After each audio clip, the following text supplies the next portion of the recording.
Yes good morning, નમસ્કાર, જય સ્વામિનારાયણ, જય શ્રી કૃષ્ણ, જય માતાજી, જય બાલાજી. આપ લોકોનું સૌનું સ્વાગત છે મિત્રો રામાણીઝ કન્સેપ્ટ ટોકના ડેઈલી કરંટ અફેર્સના સેશનની અંદર. અને એમાં આપ સૌ મિત્રો જાણો છો, આપણે દરરોજ ચર્ચા કરીએ છીએ દેશ અને દુનિયાની અંદર બનેલી એવી ઘટનાઓની કે જે આપ લોકોને આવનારી તમામ સ્પર્ધાત્મક પરીક્ષાઓ માટે ઉપયોગી સાબિત થતી હોય. અને આપણે લોકો બધા એ પણ જાણીએ છીએ કે આપણા લેક્ચરની અંદર આપણે માત્ર અને માત્ર કરંટના ટોપિકની વાતો નથી કરતા, પરંતુ જે તે કરંટ અફેર્સનો મુદ્દો છે એની સાથે જોડાયેલા સંપૂર્ણ કન્સેપ્ટની ચર્ચા કરીએ છીએ, જેથી કરીને એ કન્સેપ્ટ મિત્રો જે નવા વિદ્યાર્થીઓ તૈયારી કરવા વાળા છે એને પણ ઉપયોગી થશે.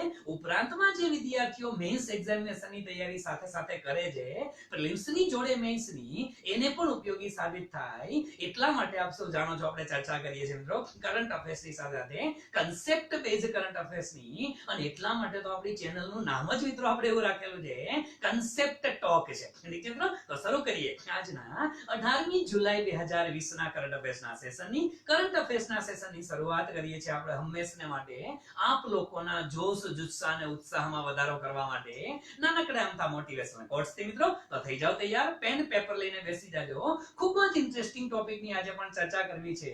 ઘણા ખરા મુદ્દાઓ જે છે એની આપણે આજના દિવસે ચર્ચા કરવાના છે. તો શરૂ કરીએ મિત્રો આજના આ કરંટ અફેર્સના સેશનની. શરૂ કરીએ એની પહેલા હા તમને થોડોક આ ડિફરન્સ લાગ્યો કે સાહેબ થોડુંક અંધારા જેવું થયું ખરું. હા મિત્રો, આ અંધારા જેવું એટલા માટે થયું છે કારણ કે ઇલેક્ટ્રિસિટી કટ ડાઉન. આ તો શનિવારે તો લગભગ લાઈટ જાય નહીં, પણ વહી ગઈ છે તો કઈ વાંધો નહીં, આપણે ચલાવીએ. બેટરી ઉપર જ્યાં સુધી ચાલશે ત્યાં સુધી આપણે લેક્ચર ચલાવશું, ચિંતા ના કરો. આ તો બોલું થાય કે શરૂઆતમાં જ કે આવી લાઈટ હોય છે શું કરવાનું, ચિંતા ના કરતા. બોર્ડ ઉપર જેટલું વિઝિબલ હશે એટલું આપણે કામ કરશું. ઠીક છે, શરૂ કરીએ આજના करंट अफेयर्स सेशन. जिंदगी आपको हमेशा एक नया मौका देती है. जिंदगी हमेशा आपको एक नया मौका देती है. सरल शब्दों में उसे आज कहते हैं. आज मीन्स टुडे कहते हैं. યાદ રાખજો મિત્રો, જિંદગીમાં આપણે જે કઈ વસ્તુ કરવાની બાકી રહી ગઈ છે, જે વસ્તુ કરવાની બાકી રહી ગઈ હોય, જે મહેનત કરવાની બાકી રહી ગઈ હોય, જે તૈયારી કરવાની બાકી રહી ગઈ હોય, આ તમામ વસ્તુ કરવા માટે છે ને મિત્રો આ જિંદગી હંમેશને માટે એક તક આપે છે. હંમેશને માટે એક તક આપે. અને જિંદગી દ્વારા જે તક આપવામાં આવે છે ને એ તકને મિત્રો ટુડે કહે છે. શું કહે છે?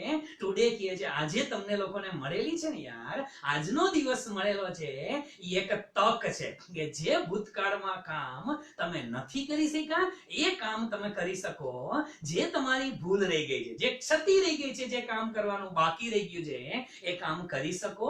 એટલા માટે જિંદગીએ તમને એક્સ્ટ્રા તક આપી છે મિત્રો. અને આ એક્સ્ટ્રા તક, એ તકનું નામ ટુડે છે મિત્રો. તો આ વસ્તુ તમને લોકોને ખબર હોવી જોઈએ. શરૂ કરીએ મિત્રો આજના કરંટ અફેર્સના સેશનની. ઠીક છે મિત્રો, આજે બે ત્રણ વસ્તુઓ મિત્રો અગત્યની છે.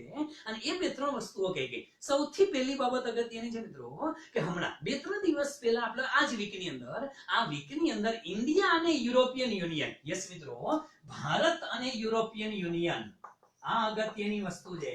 ઇન્ડિયા અને યુરોપિયન યુનિયન જે છે EU તરીકે આપણે એને ઓળખીએ છીએ. તો ઇન્ડિયા અને યુરોપિયન યુનિયન વચ્ચે 15મું વાર્ષિક શિખર સંમેલન યોજાઈ ગયું. કેટલામું મિત્રો? 15મું. આ 15મું શિખર સંમેલન હતું. આ તમને લોકોને ખબર હોવી જોઈએ મિત્રો. ઇન્ડિયા અને યુરોપિયન યુનિયન વચ્ચે 15મું શિખર સંમેલન યોજાઈ ગયું. અને હંમેશને માટે હવે આપણે કહેવાનો પ્રશ્ન જ નથી અત્યારે કે સાહેબ આ સંમેલનો યોજાય છે, મીટિંગ યોજાય છે. આપણે હંમેશને માટે કહીએ છીએ કે આ બધા સંમેલન છે એ સંમેલન બધા કેવા છે મિત્રો? તો આપ બધા જાણો છો આ બધા વર્ચ્યુઅલ છે. કોવિડની મહામારીને પરિણામે આ વર્ચ્યુઅલ શિખર સંમેલન યોજાઈ રહ્યા છે. આવું વર્ચ્યુઅલ શિખર સંમેલન યોજાઈ ગયું ભારત અને યુરોપિયન યુનિયન વચ્ચે. પ્રશ્ન થાય કે સાહેબ ઓકે આ હતું તો 15મું શિખર સંમેલન, એ પણ આપ લોકોને ખબર છે 15મું શિખર સંમેલન હતું. અને ભારત યુરોપિયન યુનિયન, ભારત તો સમજા, પણ પ્રશ્ન આપણે મગજની અંદર આવે કે ભારત સાથે આ જે યુરોપિયન યુનિયન છે, આપ બધા જાણો છો મિત્રો આગળ ઉપર ઘણી વખત આની પણ આપણે ચર્ચા કરેલી હશે, પરંતુ છતાંય થોડીક બેઝિક માહિતી આપું. યુરોપિયન યુનિયન જે છે ને મિત્રો એ કોઈ એક દેશ નથી. આપ સૌ જાણો છો કે યુરોપિયન યુનિયન જે છે એને ખરેખર કહેવાય કે માસ્ટ્રિચની સંધિને લીધે આ એક યાદ રાખજો મિત્રો, પરીક્ષાની અંદર ક્યાંક પૂછી શકાય. maastrichtની જે સંધિ હતી એ maastrichtની સંધિને લીધે મિત્રો યુરોપિયન યુનિયનની સ્થાપના 1993 ની અંદર કરવામાં આવી હતી. ક્યારે કરવામાં આવેલી હતી? 1993 ની અંદર યુરોપિયન યુનિયનની સ્થાપના થઈ હતી. એ યુરોપિયન યુનિયન એ પણ યાદ રાખજો મિત્રો, આપ બધા જાણો છો કે અત્યારે વર્તમાનમાં યુરોપિયન યુનિયન જે છે એના હાલમાં કેટલા દેશ છે? તો કે હાલમાં 27 દેશ આની અંદર સભ્ય છે. જૂનું તમને લોકોને ખબર હોય તો આજથી 6 મહિના પહેલા પ્રશ્ન પૂછે તો 6 મહિના પહેલા આની અંદર 28 દેશ હતા. અને એ 28 દેશમાંથી આપ બધા જાણો છો મિત્રો, જેને બ્રેક્ઝિટ તરીકે તમે નામ આપેલું છે, તો એ બ્રેક્ઝિટ ખરેખર હતું શું? 28 દેશની અંદરથી આ શબ્દ તમે લોકો સાંભળેલો અવારનવાર, બ્રેક્ઝિટ. તો બ્રેક્ઝિટ એટલે શું હતું મિત્રો? યુરોપિયન યુનિયન માંથી આ બ્રિટન જે છે, સમજો, યુરોપિયન યુનિયન માંથી the great Britain E exit થઈ ગયું. શું થઈ ગયું? એક્ઝિટ થઈ ગયું. એટલે બ્રિટન એક્ઝિટ થયું શેમાંથી? યુરોપિયન યુનિયન માંથી. અને આ યુરોપિયન યુનિયન માંથી મિત્રો બ્રિટન એક્ઝિટ થયું ને એને જ શું કહેવામાં આવે છે?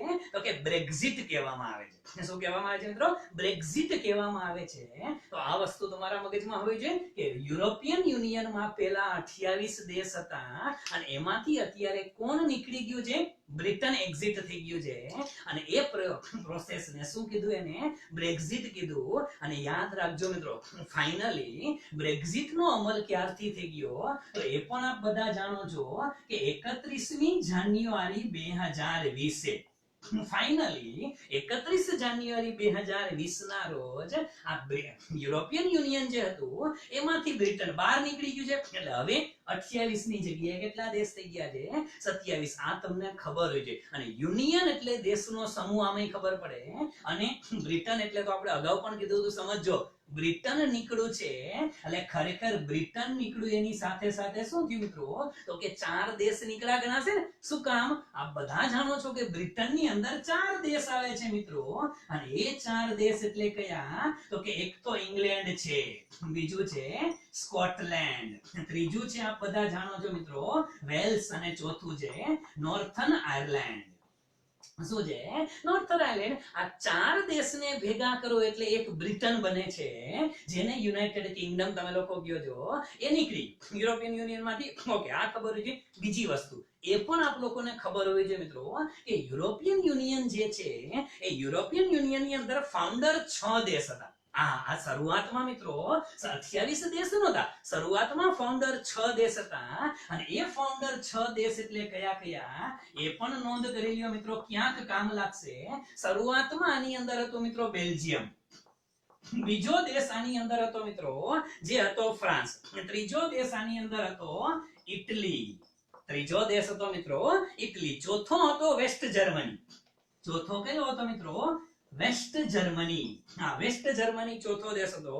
પાંચમો હતો મિત્રો નેધરલેન્ડ, પાંચમો દેશ હતો નેધરલેન્ડ. અને છઠ્ઠો દેશ હતો મિત્રો લક્ઝમબર્ગ. કયો દેશ હતો મિત્રો? લક્ઝમબર્ગ. લક્ઝમબર્ગ જે છે એ 6 દેશ. એટલે ખરેખર છે ને મિત્રો આ યુરોપિયન યુનિયન જે બન્યું હતું એ યુરોપિયન યુનિયનના ફાઉન્ડર દેશ જેને કહેવામાં આવે છે એ આ 6 દેશ છે. અને પછી ધીમે ધીમે એની અંદર 28 દેશનો સમાવેશ થઈ ગયો હતો અને એક દેશ નીકળી ગયો એટલે અત્યારે મૈદા છે કેટલા? 27. આ ખબર હોય છે. હવે ભારતે આ યુરોપિયન યુનિયન સાથે વેપારના એગ્રીમેન્ટ કર્યા. છેલ્લો એગ્રીમેન્ટ હતો ને મિત્રો એ આ 2020 માં પૂરો થઈ ગયો. એટલે હવે નવા એગ્રીમેન્ટ જે કર્યા છે એકો કેટલા સમય માટેના છે?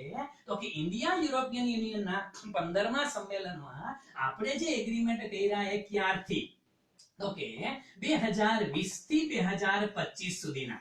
આમ તો 21 થી શરૂ થાય પણ 2020 થી 2025 સુધીના એગ્રીમેન્ટ આપણે આની અંદર સાઇન કરેલા છે. સૌથી વધુ અગત્યની બાબત કે યુરોપિયન યુનિયન સાથે આપણે જે એગ્રીમેન્ટ કરેલા છે. અને અગત્યની વસ્તુ એ છે મિત્રો, સમજો અહીંયા જે એગ્રીમેન્ટ થયા છે એ એગ્રીમેન્ટમાં અને એક શબ્દ તમે લોકોએ સાંભળેલો હશે મિત્રો, એક શબ્દ આવે છે મિત્રો ફ્રી ટ્રેડ એગ્રીમેન્ટ. સમજો, ફ્રી ટ્રેડ એગ્રીમેન્ટ. હવે આને ખાસ યાદ રાખજો મિત્રો કે આપણે અહીંયા જે કરેલા છે ને એ ફ્રી ટ્રેડ માટેના કોઈ એગ્રીમેન્ટ નથી કર્યા. યાદ રાખી લેજો, પરીક્ષાની અંદર પ્રશ્ન આવા અટવાવી દેશે તમને કે તાજેતરમાં ભારત દેશે યુરોપિયન યુનિયન સાથે ફ્રી ટ્રેડ એગ્રીમેન્ટ કરેલા છે અને મેં સમય આપી દી 2020 થી 25 ના. મગજની અંદર તો શું હોય, આપણે ક્યાંક વાંચ્યું હોય કે ભાઈ અમે યુરોપિયન યુનિયન સાથે આપણે 5 વર્ષના કરાર કર્યા હતા, પણ મિત્રો યાદ રાખજો એ કરાર જે છે એ ફ્રી ટ્રેડ એગ્રીમેન્ટ નથી. યાદ રાખજો, માત્ર એગ્રીમેન્ટ કરેલા છે અને સેના માટેના. તો કે ઘણી બધી બાબતો જે છે કે ઇન્ડિયા અને યુરોપિયન યુનિયન, યુનિયન એટલે 27 દેશ કહું છું, 27 દેશ ભારતની સાથે હશે. શેની અંદર? તો કે આવનારા સમયની અંદર એક તો વસ્તુ આ જાણો છો કે આ કોવિડ ની મહામારી, કોવિડ સામે લડવા માટે સાથે હશે. બીજી અગત્યની વસ્તુ જે થઈ છે ને એ સેના માટે છે. તો કે ખાસ કરીને ઇન્ડિયા અને યુરોપિયન યુનિયન જે છે એ સ્પેસ સાયન્સ માટે. તો કદાચ બોર્ડની અંદર આ લાઇટ નથી, વિઝિબલ ન થતું હોય તો બહુ ચિંતા ના કરતા, હું બોલતો જાઉં છું, પણ સેશનને આપણે અટકાવવું નથી. એટલા માટે મિત્રો જ્યાં સુધી ખેંચાય ત્યાં સુધી આપણે ખેંચી લેશું. ઠીક છે? સ્પેસ સાયન્સ જે છે, એક તો સ્પેસ સાયન્સની બાબતમાં આપણે એની જોડે એગ્રીમેન્ટ કરવામાં આવેલા છે. બીજી વસ્તુ જે છે એ સેટેલાઇટ નેવિગેશન માટે. યસ, આ પણ યાદ રાખવાનું છે મિત્રો, સેટેલાઇટ નેવિગેશન માટે. સેટેલાઇટ નેવિગેશન માટે ભારતે પણ આપ લોકો જાણો છો, ભારતનું INSRN જે આ જે વસ્તુ છે જેને આપણે નાવિક તરીકે પણ ઓળખીએ છીએ, તો ભારતનું નાવિક જે સેટેલાઇટ સિસ્ટમ છે એ યુરોપિયન યુનિયનની સેટેલાઇટ સિસ્ટમ છે એ બંને વચ્ચે કોલેબોરેશન થાય એના પણ પ્રયત્નો કરવામાં આવેલા છે. સાથે સાથે મિત્રો અહીંયા અર્થ ઓબ્ઝર્વેશન ની વાત હોય તો એના માટે પણ એગ્રીમેન્ટ કરવામાં આવ્યા છે.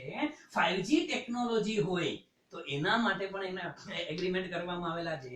અને સૌથી વધુ અગત્યની વસ્તુ મિત્રો કે અહીંયા ભારત અને યુરોપિયન યુનિયન વચ્ચે એક એગ્રીમેન્ટ થયો છે મિત્રો, એ યુરોટોમ ઇન્ડિયા એગ્રીમેન્ટ કહેવામાં આવે છે. આ ખાસ યાદ રાખજો, એને શું કહેવામાં આવે છે?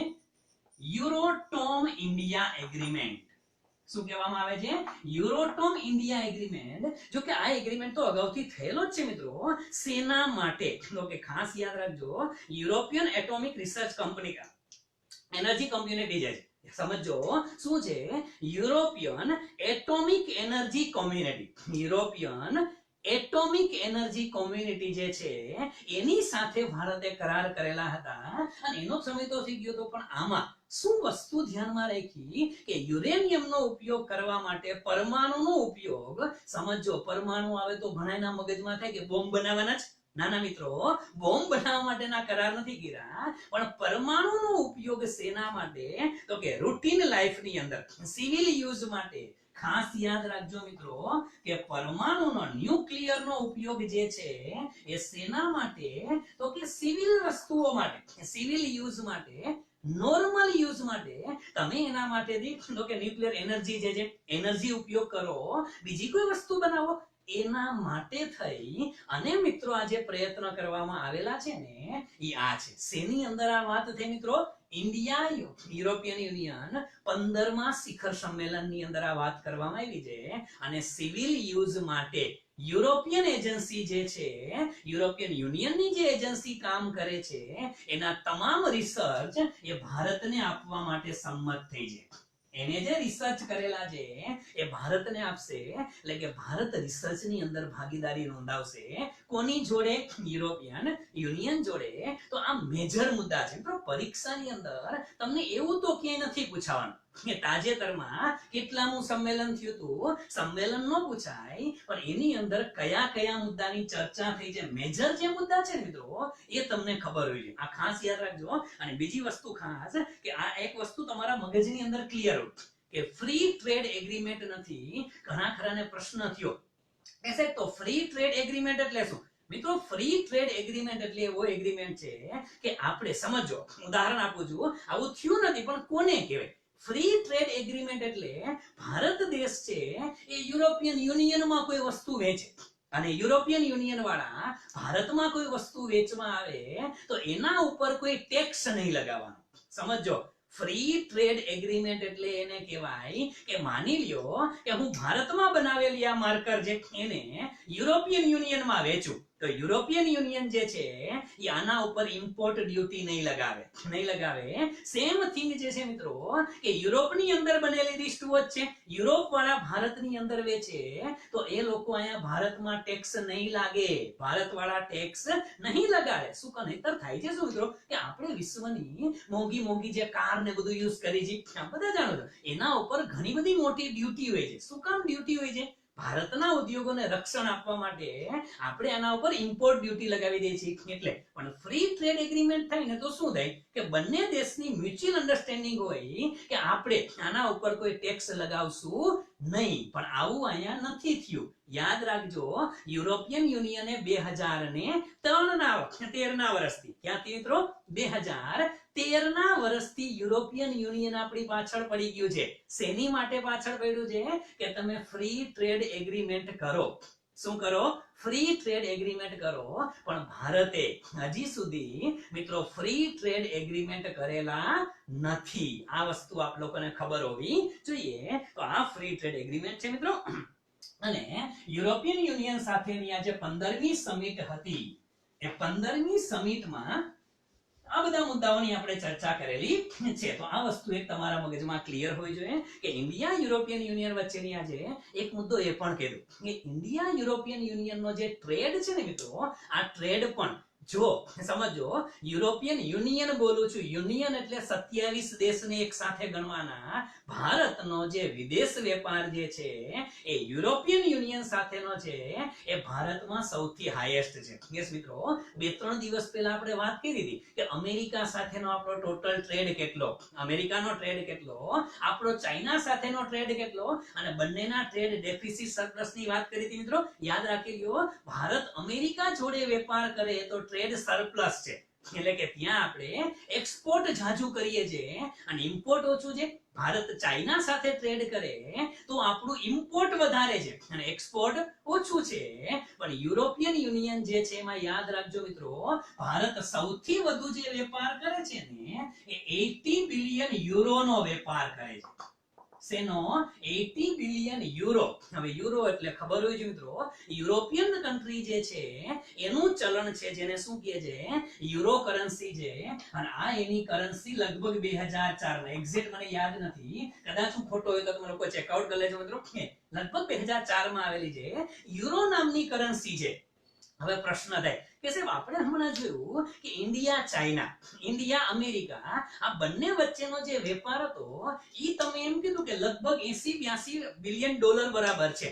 યસ મિત્રો ઇન્ડિયા ચાઇનાનો વેપાર 80 બિલિયન ડોલર 81 બિલિયન ડોલર બરાબર છે હવે તમે સાહેબ કયો છો આનો 80 બિલિયન યુરો છે તો આ કેમ વધારે ચોખવટ કરી દો મિત્રો યાદ રાખી લેજો પરીક્ષામાં કે 1 યુરો બરાબર 1.14 ડોલર છે એનું અર્થઘટન શું થયું કે ડોલર કરતા યુરોની વેલ્યુ વધારે છે ડોલર કરતા યુરોની વેલ્યુ વધારે છે એટલે જો તમે આને ડોલરમાં કન્વર્ટ કરો ને તો લગભગ 92-93 બિલિયન ડોલર થઈ જશે કેટલા થઈ જશે 92+ બિલિયન ડોલર થઈ જાય જો આને તમે શેમાં કન્વર્ટ કરો તો મિત્રો ડોલરમાં કન્વર્ટ કરો તો આ તમને ખબર હોવી જોઈએ મોટા ભાગે યુરોપિયન યુનિયન જે છે એની અંદર ટ્રેડની અંદર બેલેન્સ ટ્રેડ હોય છે લગભગ બેલેન્સ ટ્રેડ હોય છે 40 બિલિયન યુરો જે છે એનું એક્સપોર્ટ હોય એટલું જ સમય ઇમ્પોર્ટ બહુ ઝાઝો ફેર પડતો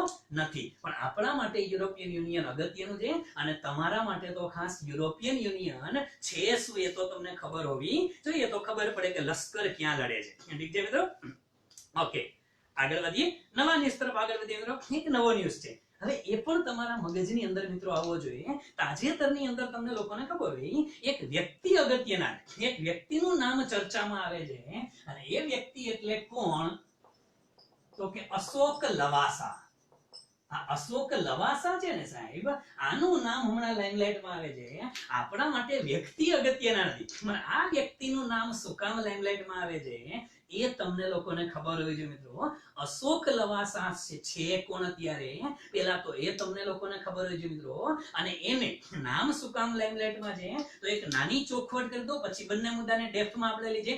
અશોક લવાસા સાહેબ જે છે એ 1980 ની બેચના આઈએએસ ઓફિસર છે, હરિયાણા કેડરના.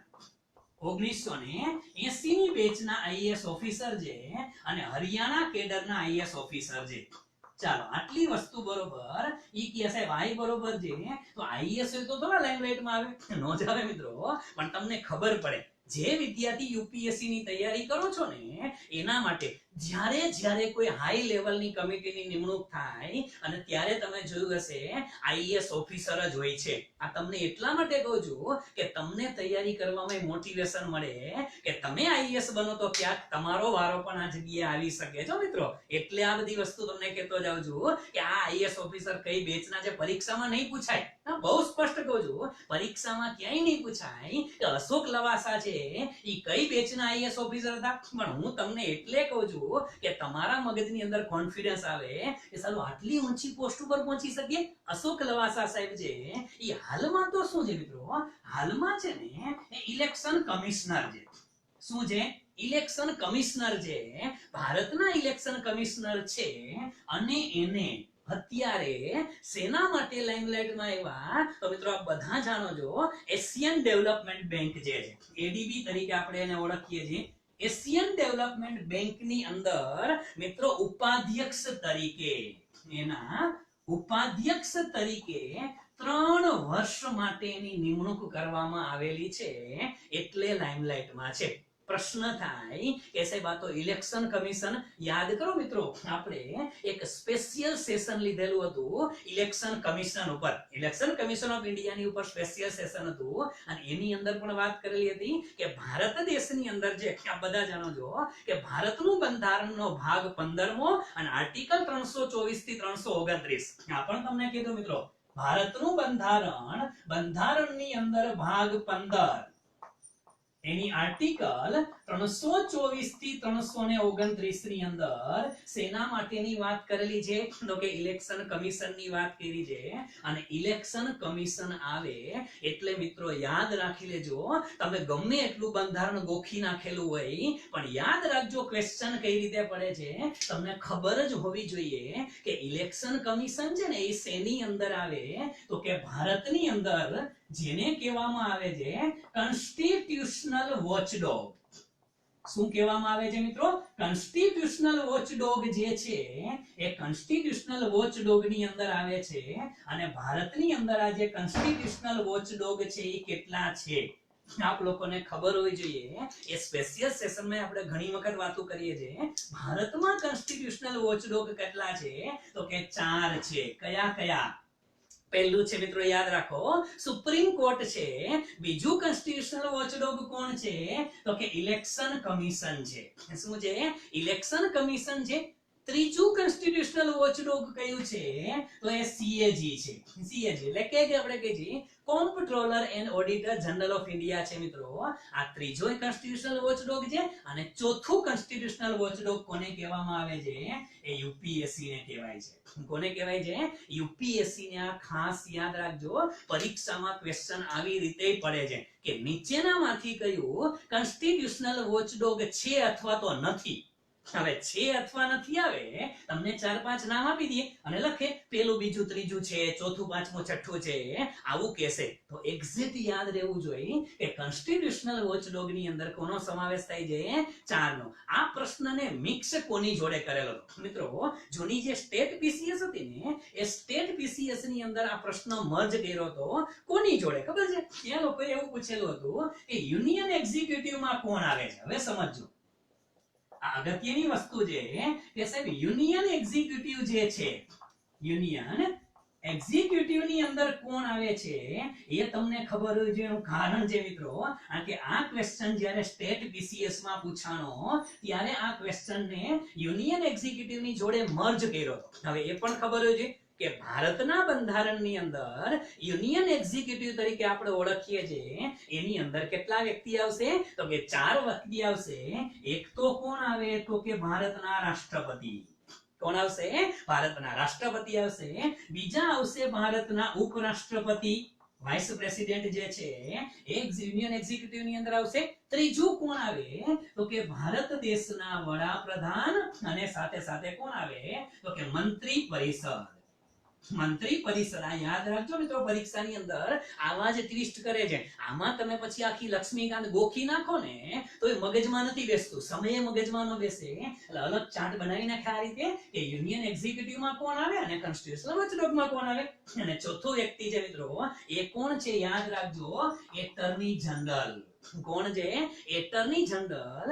એના માટે પણ યાદ રાખજો મિત્રો, આપણે આના માટે પણ એક સ્પેશિયલ સેશન કર્યો હતો, જેને નથી જોયા લોકો જોઈ લેજો. આ બધી વસ્તુ આપણે અલગ અલગ સ્પેશિયલ સેશન ની અંદર પણ ચર્ચા કરેલી છે, પણ કઈ વાંધો નહીં. મુદ્દો કયો છે? વન્સ અગેન આવતા રહ્યો કે અત્યારે આ અશોક લવાસા સાહેબ જે છે ક્યાં છે? અશોક લવાસા સાહેબ જે છે એ અત્યારે શું છે મિત્રો? એ ઇલેક્શન કમિશનર છે. હવે પ્રશ્ન થાય કે સાહેબ આ ઇલેક્શન કમિશનર છે તો ભારતમાં આપને ખબર છે કે અત્યારે ઇલેક્શન કમિશનર 3 છે. કેટલા છે? 3 છે.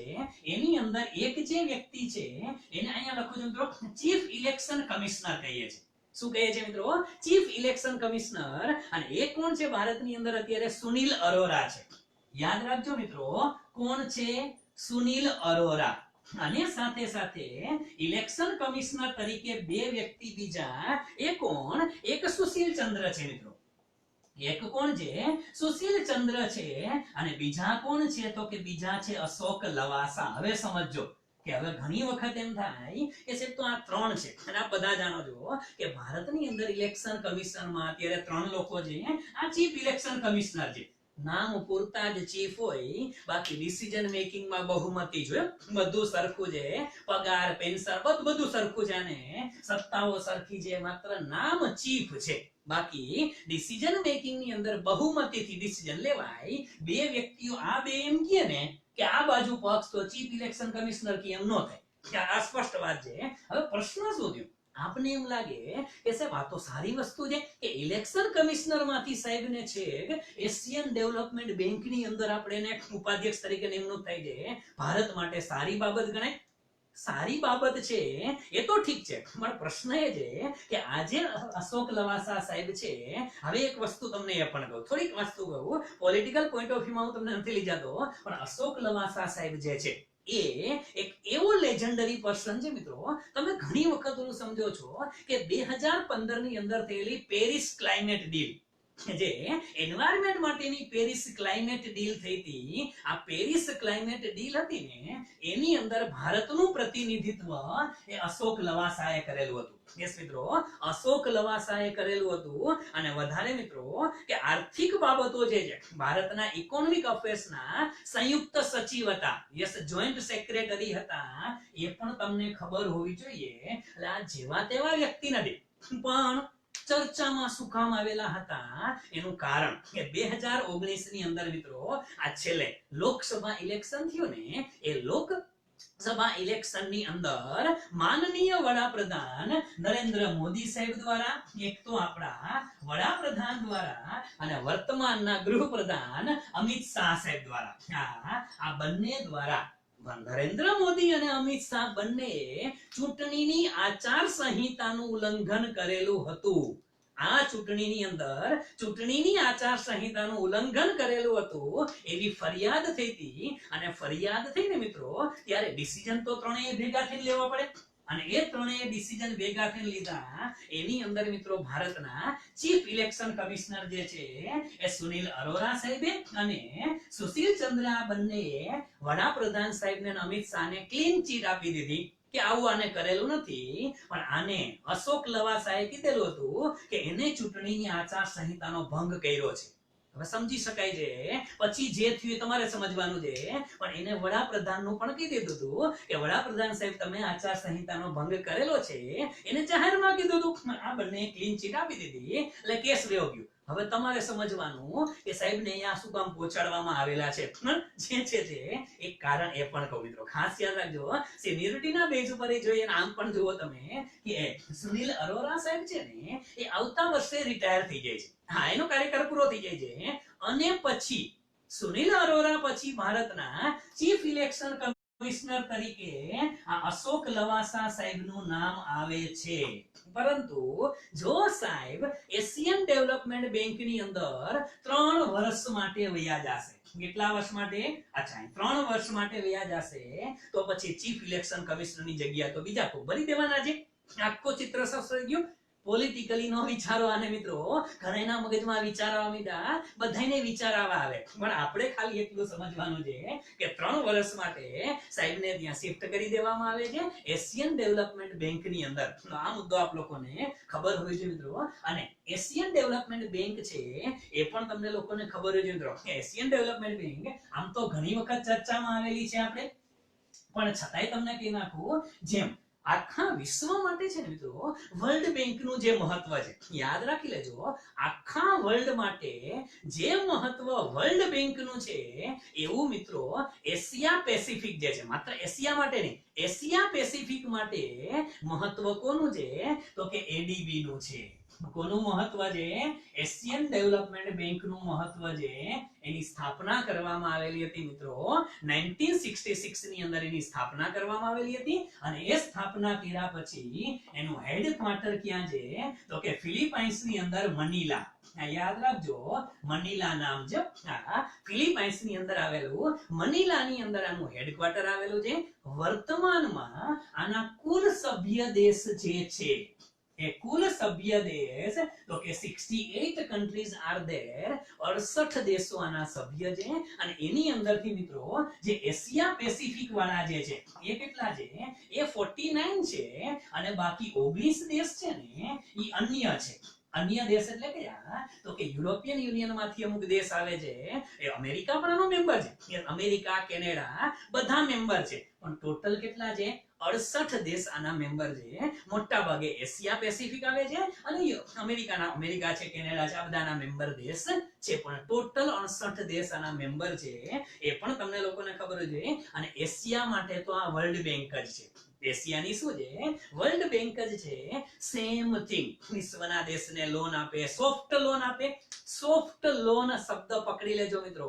સોફ્ટ લોન અગાઉ પણ પરીક્ષામાં પૂછાયેલો શબ્દ છે કે વર્લ્ડ બેંક છે ને, આપણે આગલા સેશનમાં 2-3 દિવસ પહેલા જ કઈ ચર્ચા થઈ હતી. વર્લ્ડ બેંક ની અંદર એક ડિપાર્ટમેન્ટ છે અને એક ડિપાર્ટમેન્ટ છે તો કે ખાસ યાદ રાખજો, ઇન્ટરનેશનલ ડેવલપમેન્ટ એસોસિએશન જે છે, આઈડીએ છે.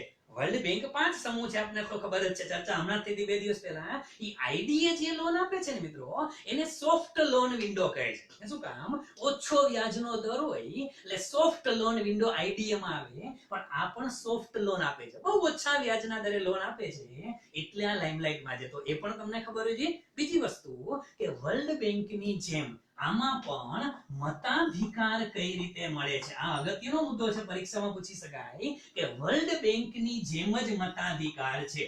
તો પ્રશ્ન થાય કે છે વર્લ્ડ બેંકની જેમ એટલે કેમ? તો કે જે સભ્ય અને બેંક એટલે શું છે મિત્રો? માની લ્યો કે તમારી આજુબાજુમાં આપણી કોઈ બેંક છે, ઈ બેંક પાસે પોતાના પૈસા નથી હોતા. ઈ તો ઇનિશિયલ ઇન્વેસ્ટમેન્ટ એનું હોય છે. બાકી તમારા મારા પૈસા બેંકમાં જાય અને તમને મને લોન આપે. યાદ થવાનું છે. એશિયન ડેવલપમેન્ટ બેંકની અંદર પૈસા કોના હોય? સભ્ય દેશના જ હોય. સભ્ય દેશ જમા કરે અને જેને જોતા હોય એને લોન આપે. બટ ઓબ્વિયસ છે. તો અહીંયા મતાધિકારી કઈ રીતે છે? જે સભ્ય દેશ જેટલું કન્ટ્રીબ્યુશન આપે, સમજો, જે દેશનું જેટલું કન્ટ્રીબ્યુશન હોય એટલો એનો મતાધિકાર કેવો હોવાનો છે? વધારે હોવાનો છે. સેમ થિંગ મિત્રો આઈએમએફ અને વર્લ્ડ બેંક, એની પણ ચોખવટ કરી દઉં. યાદ રાખજો મિત્રો, આઈએમએફ ની અંદર ભારતનો મતાધિકારમાં કેટલામો રેન્ક છે? 8મો રેન્ક છે. લાસ્ટ યરની પીઆઈ ની પરીક્ષાની અંદર આ પ્રશ્ન પૂછાણો હતો. આપણે આઈએમએફ ના સ્પેશિયલ લેક્ચરમાં ચર્ચા પણ થઈ ગઈ છે. અને બીજું વર્લ્ડ બેંક છે ને મિત્રો, વર્લ્ડ બેંક ની અંદર મતાધિકારમાં ભારત 7મા ક્રમે છે. આ પણ તમને યાદ રહેવું જોઈએ કે વર્લ્ડ બેંકમાં 7મો ક્રમ છે, આઈએમએફ ની અંદર 8મો ક્રમ છે. તો પ્રશ્ન થાય કે સાહેબ એશિયન ડેવલપમેન્ટ બેંકમાં ભારતનો મતાધિકાર કેટલામા ક્રમે આવે? 4થા ક્રમે આવે છે. કયા ક્રમે આવે છે? 4થા ક્રમે. પહેલો સૌથી વધુ મતાધિકાર છે મિત્રો અહીંયા જાપાનનો છે. શેનો છે? જાપાનનો. અને લગભગ 15.67% છે. કેટલા? 15.67% છે. બીજો મતાધિકાર છે મિત્રો એ યુએસ નો છે, એટલે અમેરિકાનો મતાધિકાર છે એ 15.56% છે. થોડોક ડિફરન્સ છે મિત્રો. ત્રીજો મતાધિકાર છે ચાઇનાનો છે. કોનો છે મિત્રો? ચાઇનાનો છે. અને એના કેટલા છે તો કે 6.47%. બહુ પાછળ જો 6.47% છે. પછી ઇન્ડિયા આવે છે. ચોથું કોણ આવે છે? ભારત છે. 6.36% મતાધિકાર છે. અને પાંચમા ક્રમે છે મિત્રો ઓસ્ટ્રેલિયા છે. એ પણ યાદ રાખી લ્યો, લખી નાખો એક લીટીમાં. શું ફરક પડે? 5.81%. એટલે આ જે એશિયન ડેવલપમેન્ટ બેંક છે, ક્યાંક તમને આવા સેન્ટેન્સમાં ગોટાળે ચડાવી દે કે સૌથી વધુ મતાધિકાર કોનો છે, તો એ ખબર હોય છે જાપાન, પછી યુએસ, પછી ચાઇના, પછી ભારત છે. ઠીક છે. આ વસ્તુ તમારા મગજમાં ક્લિયર કટ હોવી જોઈએ. અને આ જે એશિયન ડેવલપમેન્ટ બેંક છે એના ઉપાધ્યક્ષ તરીકે કોની નિમણૂક કરવાની વાત છે તો કે અશોક લવાસા સાહેબ. જે અશોક લવાસા ભારતમાં અત્યારે શું છે? ઇલેક્શન કમિશનર છે. ખાસ યાદ રાખજો, ચીફ ઇલેક્શન કમિશનર કોણ છે? એ સુનિલ અરોરા છે. સુશીલ ચંદ્ર અને અશોક લવાસા બંને શું છે? ઇલેક્શન કમિશનર છે. અને આઈએએસ ઓફિસર હતા. અને આમે તમે જોવો આરબીઆઈ ના જે શક્તિકાંત દાસ સાહેબ ની વાત કરો તમે, તો શક્તિકાંત દાસ સાહેબ છે એ પણ રિટાયર્ડ આઈએએસ ઓફિસર છે. એટલે આ જે લોકો યુપીએસસી ની તૈયારી કરે છે એના માટે ખાલી આટલો વિચાર કરવાનો કે તમે આઈએએસ થયા પછી તમે ક્યાં સુધી પહોંચી શકો મિત્રો. ભારત દેશની મોનેટરી પોલિસી તમે બનાવી શકો, એ સુધી તમે પહોંચી શકો. વિશ્વના 68 દેશને લોન આપવાનો અધિકાર તમારી પાસે હોય, એશિયન ડેવલપમેન્ટ બેંકની અંદર પણ તમે પહોંચી શકો છો. એટલે તો કહું છું મિત્રો કે prepare for the worst and worst. Nothing is better to better than serve your nation. Nothing is better than to serve your nation. Become IAS. Yes મિત્રો, માત્ર જોઈન IAS. આ વસ્તુ જેવી છે, પણ કઈ વાંધો નહીં, પોતાની યથાશક્તિ મુજબ યુપીએસસી કરો, જીપીએસસી કરો. આ તો માત્ર કહું છું કે યુપીએસસી કરવાથી શું ફાયદો થાય. નીચે મિત્રો ઓકે, આ ન્યૂઝ ને અહીંયા ખતમ કરીએ મિત્રો. આગળના ન્યૂઝ ઉપર આપણે જઈએ, ફટાફટ જઈએ મિત્રો. એક વસ્તુ છે, યસ મિત્રો, બે ત્રણ ન્યૂઝ અત્યારે લાઇમલાઇટ ની અંદર આવેલા છે. અને એ બે ત્રણ ન્યૂઝ એટલે કયા કયા ફટાફટ આપણે કરીએ, કારણ કે સમય પૂરો થઈ ગયો છે. અને સોમવારે વળી પાછા નવા ન્યૂઝ સાથે આપણે મળવાનું થતું હોય છે. તો આ વીકના ન્યૂઝ ન રહી જાય એટલા માટે ફટાફટ મિત્રો બે ત્રણ ન્યૂઝ જે છે એને આપણે ટૂંકમાં લઈ લઈએ છીએ ફટાફટ. એ કયા કયા છે? તો એક વસ્તુ છે, ભારતનો સૌથી મોટો કેબલ રેલવે બ્રિજ. આ અગત્યનો છે મિત્રો, યાદ રાખજો. ભારતનો સૌથી મોટો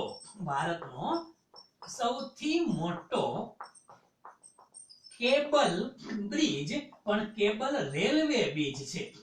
આ અગત્યનું છે, કારણ કે સૌથી મોટો બ્રિજ જે છે ને કેબલ બ્રિજ તો આપણે લોકોએ ઘણી વખત જોયા છે, બધી જગ્યાએ છે અત્યારે. એટલે તારથી બનેલો બ્રિજ છે, પણ સૌથી મોટો કેબલનો રેલવે બ્રિજ હમણાં બની ગયો. અને એ રેલવે બ્રિજ ક્યાં બન્યો મિત્રો? તો કે જમ્મુ કાશ્મીરની અંદર જે વૈષ્ણોદેવી જતા હોય, જમ્મુ કાશ્મીરની અંદર તમે જ્યારે વૈષ્ણોદેવી જાવ છો, એ વૈષ્ણોદેવીના રસ્તાની અંદર બે જગ્યા આવે છે મિત્રો.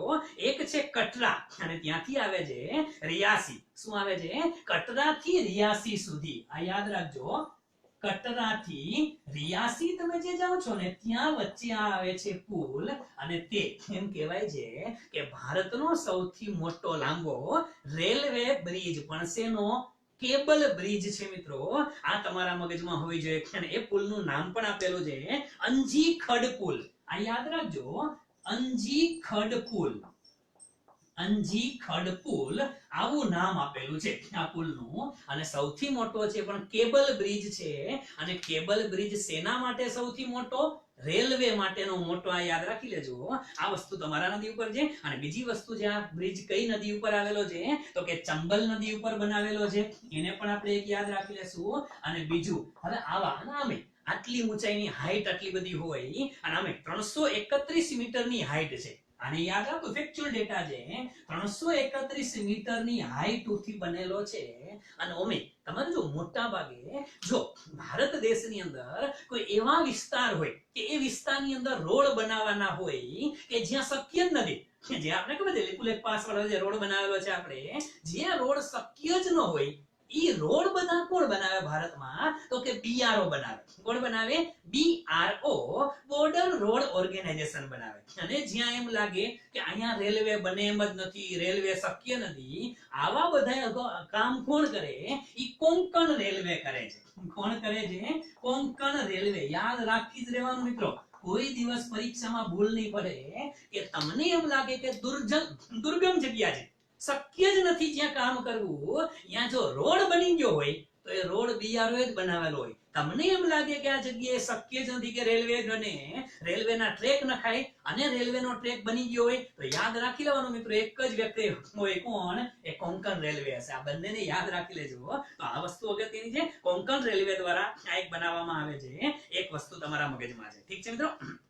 ઓકે, આગળ વધીએ. ત્યાર પછીનો જે ન્યૂઝ છે ને મિત્રો, એ પણ થોડો ઘણો અગત્યનો ન્યૂઝ છે. અને એ અગત્યનો ન્યૂઝ શેના માટે છે તો એ પણ તમને લોકોને કીધું મિત્રો.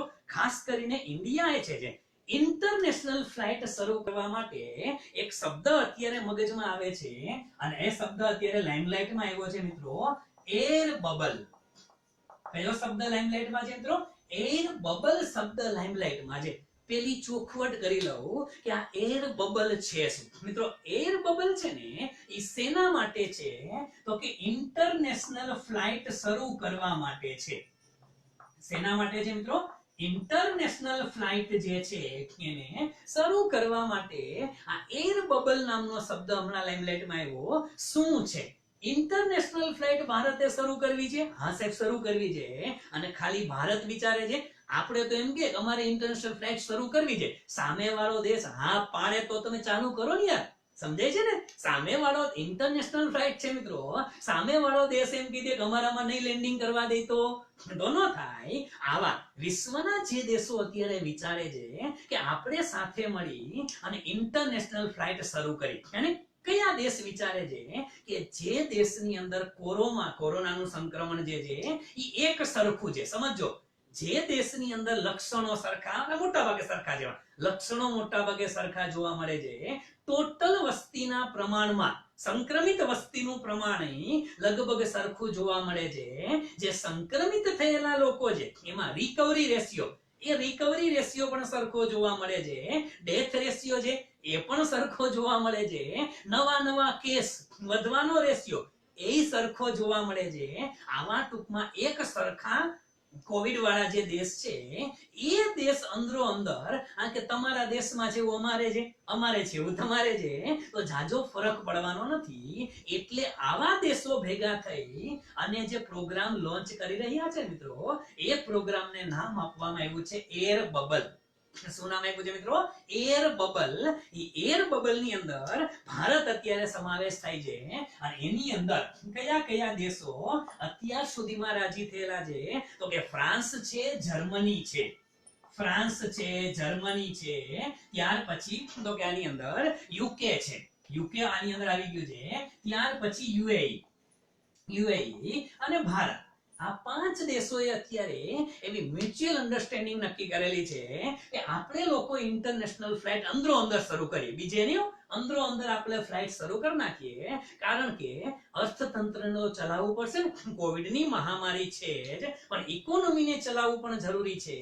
એટલે પણ યાદ રાખજો કે સાહેબ તો આ શેના માટે છે? અમે વિચારતા હતા કે હાલો ફરવા જવું છે યુકે, તો હવે ફરવા જવાય ના મિત્રો. આ ફરવા માટે નથી. આ શેના માટે છે કે જે લોકો વર્કિંગ વિઝા ઉપર જતા હતા, સમજો, વર્કિંગ વિઝા ઉપર જતા હતા કે કોઈ બિઝનેસના પોઈન્ટ ઓફ વ્યૂ થી જતા હતા, એના માટે શરૂ કરે છે, ફરવા માટે નથી. એટલે ફરવા માટે તમને 2 વર્ષ ભૂલી જ જાજો મિત્રો, બહુ ચિંતા ના કરતા. પણ આ વસ્તુ જે છે ને એ આપણા માટે અગત્યનું છે. તો એર બબલ શબ્દથી સાંભળો તમે તો મિત્રો મૂંઝાતા નહીં.